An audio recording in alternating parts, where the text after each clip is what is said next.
پاکستان ایک ایسی زمین جو ہوش اڑا دینے والی خوبصورتی سے بھری پڑی ہے۔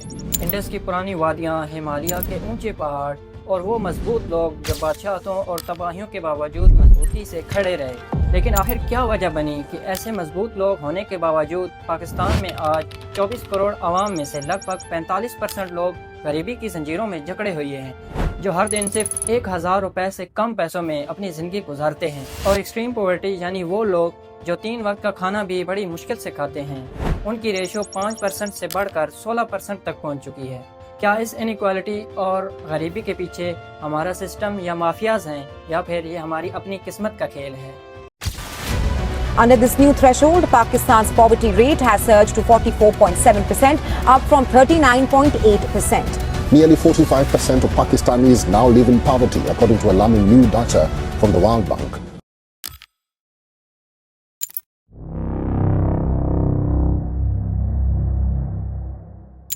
دوستو، پاکستان کے اندر یہ انیکوالٹی شروع سے نہیں تھی۔ انگریزوں کے یہاں آنے سے پہلے یہ زمینیں اور گاؤں اپنے معمول کے مطابق چل رہے تھے، لیکن جب 18 سینچری کے مڈ میں بر صغیر پر انگریزوں کا سایہ پڑا تو یہ سب کچھ بدل گیا۔ انہوں نے پنجاب اور سندھ کے اندر اپنے نئے زمینداری سسٹم لگائے، جیسا کہ مہالواری، جس کے اندر انہوں نے اپنے وفادار لوگوں کو بڑی بڑی زمینوں کا مالک بنا دیا، اور پھر یہ وفادار لوگ ان انگریزوں کے ہر حکم کی فرما برداری کرتے اور غریب لوگوں پر اپنی حکومت چلاتے تھے، کیونکہ ان وفادار لوگوں کو انگریزوں کی سپورٹ حاصل تھی۔ انہی پالیسیز کی وجہ سے غریب کسانوں اور مزدوروں پر بوجھ بہت بڑھ گیا، اور ٹیکسز اتنے زیادہ ہو گئے کہ کبھی کبھی تو ان کی آدھی فصلیں ان سے لے لی جاتی۔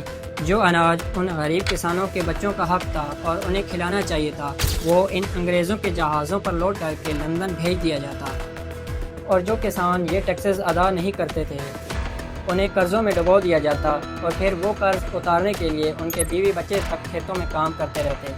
یہ ٹیکسز ایک ایسا ظلم اور جال تھا جو کہ غریب کو اور غریب بنا رہا تھا، اور ان انگریزوں کو اور ان کے وفادار لوگوں کو اور امیر بناتا گیا، اور آخر میں ایک طرف تو ان لوگوں کی کلاس بن گئی جو کہ بڑی بڑی زمینوں کے مالک تھے، یہ انگریزوں کے بوٹ پالش کرتے اور ہر وقت ان کی خدمت میں مصروف رہتے تھے، اور دوسری طرف وہ غریب لوگ تھے جو چپ چاپ اپنا خون پسینہ بہا رہے تھے۔ ان کی زندگیاں اس امپائر کی عمارت بنانے میں لگ رہی تھیں، لیکن دوسری طرف ان کے اپنے گھر گہرے اندھیرے میں ڈوب رہے تھے۔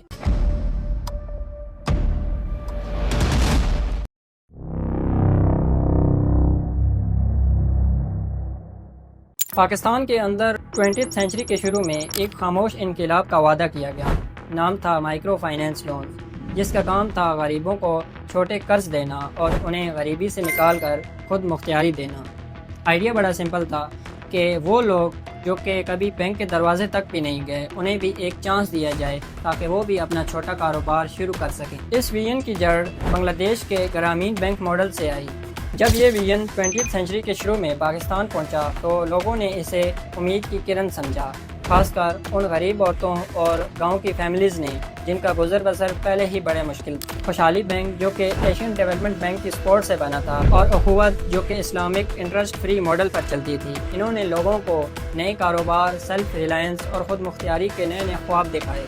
ورلڈ بینک اور IMF نے بھی اس ویژن کو کافی سپورٹ کیا، اور پھر آخر لوگ یہ سوچنے لگے کہ شاید یہ لونز انہیں اس غریبی سے نکال دیں گے جو کہ صدیوں سے چلتی آ رہی تھی۔ شروع میں کچھ رپورٹس تو واقعی ہی میں امید جگانے والی تھی۔ سندھ کے گاؤں وغیرہ میں سیونگ مشینیں چلنے لگیں، اور پنجاب کے اندر نئی لائف سٹاک شاپس کھل گئیں۔ انیلا اور عائشہ جیسی خواتین نے اس سے کامیابی حاصل کی، اور 2025 تک 10 ملین بورورز اور 100 ملین سے زیادہ سیورز تھے۔ یہ نمبرز بھی کافی امپریسو تھے، لیکن اس روشن تصویر کے پیچھے ایک کڑوا سچ چھپا تھا۔ وہ لونز جو کہ لوگوں کو آزادی دینے کے لیے دیے جا رہے تھے، وہ انہیں اور گہری قید میں دھکیل رہے تھے۔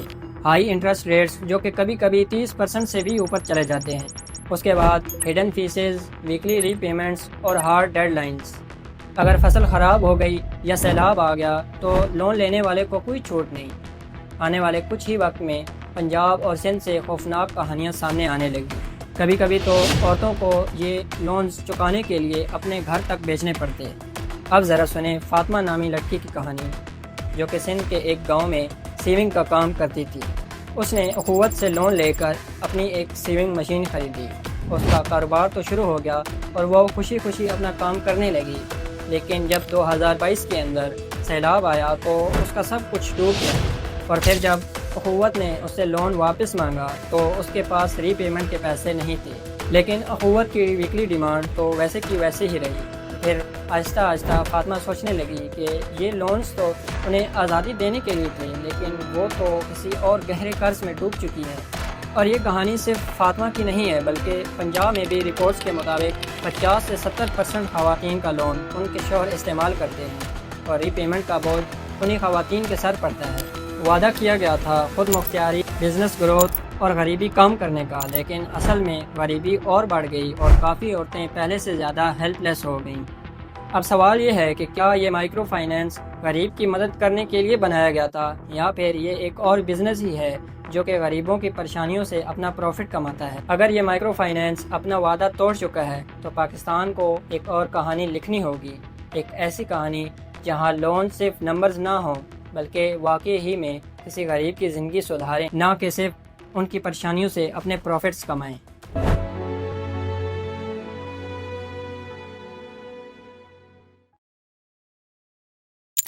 اگر آپ لوگ چاہتے ہو کہ یہ سچ سب لوگوں کے سامنے آئے تو اس ویڈیو کو زیادہ سے زیادہ شیئر کریں۔